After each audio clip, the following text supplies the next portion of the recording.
Hello दोस्तों, स्वागत है आपका हमारे चैनल टार फूड में। और आज हम बात करने वाले हैं राजस्थान के एक लड़के विवेक के बारे में, जो कि भूतों में बिल्कुल नहीं मानता था। विवेक राजस्थान के एक छोटे से गांव का रहने वाला था। विवेक ने अभी अपनी 12th कंप्लीट की थी और वो आगे पढ़ना चाहता था, पर उसके गांव के आसपास कोई कॉलेज नहीं था, तो उसे पढ़ाई करने के लिए अपने गांव से दूर शिफ्ट होना पड़ा। विवेक के साथ उसके स्कूल के दो दोस्त भी गए थे, जिनका नाम आकाश और यश था। तीनों दोस्त रहने के लिए एक अच्छा सा और सस्ता कमरा ढूंढ रहे थे, पर इन्हें कोई सस्ता अच्छा कमरा नहीं मिल रहा था।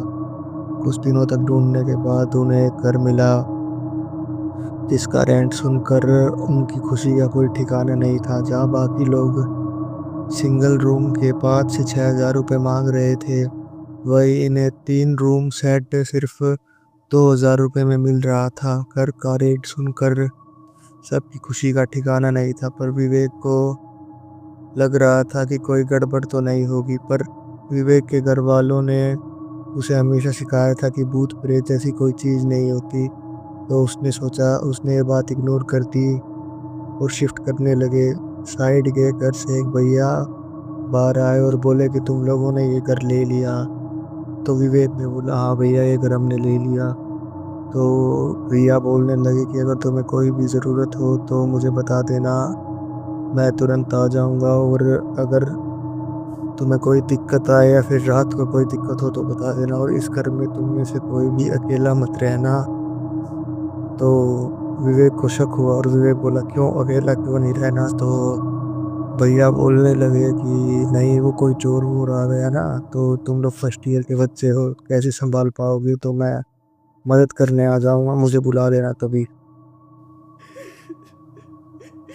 तो विवेक कहता है कि ठीक है भैया, आपका बहुत बहुत शुक्रिया। विवेक सोचता है कि कितना अच्छा इंसान है। आज के टाइम में कोई किसी की मदद के लिए इतना तत्पर नहीं रहता जैसे कि ये भैया रह रहे हैं। तभी भैया कहते हैं कि कुछ भी हो जाए, इस घर में तुम लोग नॉन वेज खा के मत आना। तो विवेक और उसके दोस्त चौंक जाते हैं और सोचते हैं कि कोई बात नहीं यार, इंडिया है, यहाँ पे ज्ञान फैलने वाले लोग बहुत मिल जाते हैं, ये भी उनमें से ही एक है। और उसकी बात को इग्नोर कर देते हैं और सामान शिफ्ट कर लेते हैं। जैसे ही वो लोग सामान घर में रखते हैं और वहाँ रहना शुरू करते हैं, 2-3 महीने बहुत अच्छे से गुजर जाते हैं। पर जब जब वो लोग मांस मीट खा के आते, तो उन्हें किसी की प्रेजेंस फील होती है और उसके उन्हें लगता कि उनके पीछे कोई चल रहा है, उनके पीछे कोई चल रहा है। तभी आकाश को कुछ गड़बड़ फील होना शुरू हो गई। उनके कमरे का मैं आपको थोड़ा सा डिज़ाइन बता देता हूँ।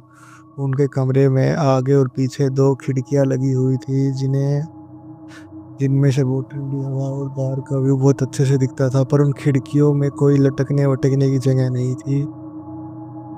उन खिड़कियों में से बाहर का नज़ारा बहुत अच्छा दिखता था और सब सही चल रहा था। पर आकाश को कोई कुछ ज़्यादा ही उस चीज़ की प्रेजेंस फील होने लगी थी।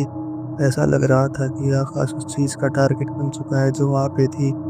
ऐसे ही कुछ दिन बीतते हैं और कॉलेज की छुट्टियां हो जाती है। यश और विवेक अपने अपने घर चले जाते हैं और आकाश वहाँ अकेला रुक जाता है। यश और विवेक जाने से पहले आकाश को बोलते हैं कि भाई तू अपने घर चला जा, क्योंकि जैसे हालात चल रहे हैं तो तेरा यहाँ पे रुकना सेफ नहीं है। पर आकाश बोलता है कि नहीं यार, मैं आगे हमारे पेपर आने वाले हैं, तो मैं यहीं पे रुक के पढ़ाई करूँगा। दोनों विदा लेते हैं और अपने अपने घर चले जाते हैं। जैसे और उस घर पे जाके फ़ोन करते हैं आकाश के पास, तो उन्हें क्या पता चलता है कि आकाश अपने घर अगले सुबह ही जा चुका है। उन दोनों को बहुत शक होता है कि वो अपने घर क्यों चला गया, जबकि वो तो वहीं पे रुक के पढ़ाई करने वाला था। जैसे ही छुट्टियां ख़त्म होती है और कॉलेज खुलता है, तो वो लोग आकाश के पास भागे भागे जाते हैं और उससे पूछते हैं कि भाई क्या हो गया यार, तू तो वहीं रुक के पढ़ने वाला था, तो तू अपने घर क्यों चला गया? आकाश बोलता है कि भाई, मैंने तो उसको रूम को खाली कर दिया और तुम लोग भी, तुम्हारी भलाई इसी में होगी, उसको खाली करके वहाँ से चले जाओ, वरना ठीक नहीं होगा।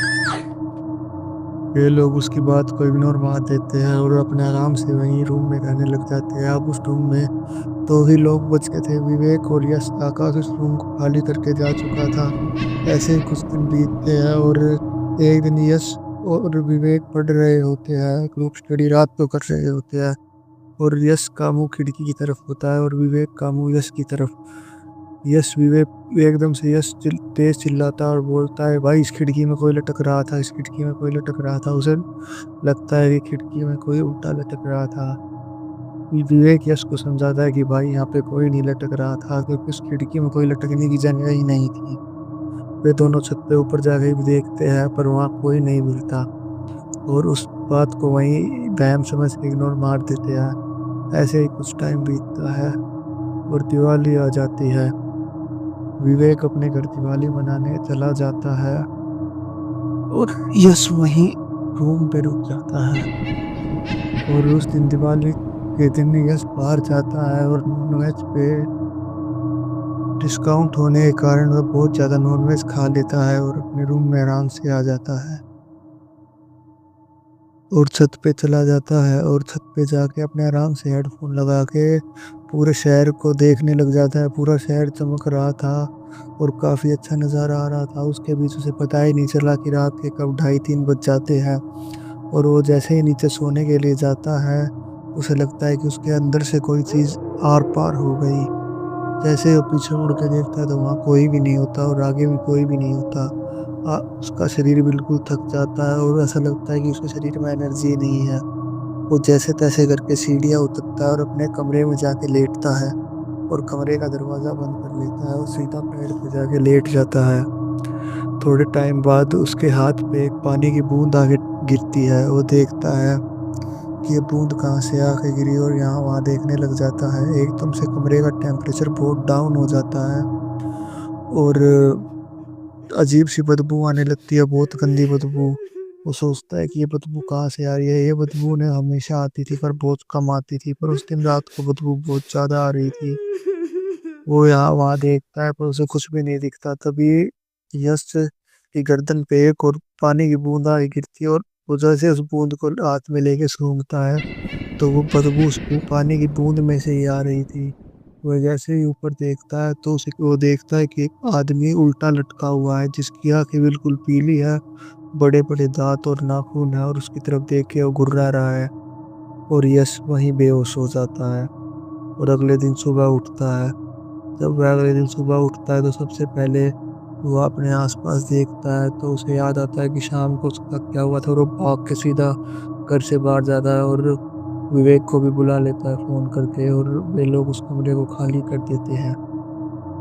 उसके बाद जब वह वहाँ के ओनर से पूछते हैं तो वो कहते हैं कि यहाँ पे एक आदमी ने फांसी खा ली थी, जिसकी आत्मा यहाँ भटकती थी पर उन्होंने रेंट के चक्कर में उसे कर दे दिया, जिसका खामियाजा उन तीनों को भुगतना पड़ा। वो आत्मा मनोज नाम के आदमी की थी जो कि फांसी खा गया था वहाँ पे। और वो आत्मा ऐसे ही रोडों पे घूमती, कई बार पड़ोसियों को भी दिखती थी और वहाँ के लोगों को परेशान करती थी। पर अब वो लोग अब तीनों ठीक है और वहाँ रूम खाली हो चुका है और उस रूम में कोई नहीं आता।